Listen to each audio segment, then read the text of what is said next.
pesan Presiden menurut saya harus jadi catatan kita bersama. Pertama, tema besarnya adalah transformasi digital.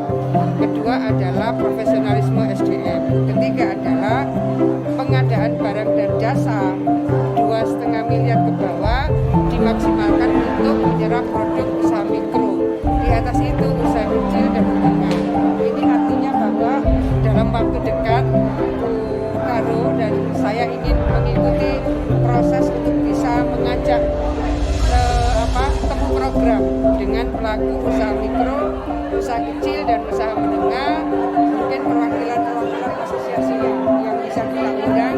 Ini loh formatnya, karena tadi dari datanya Pak Kepala Bappenas memang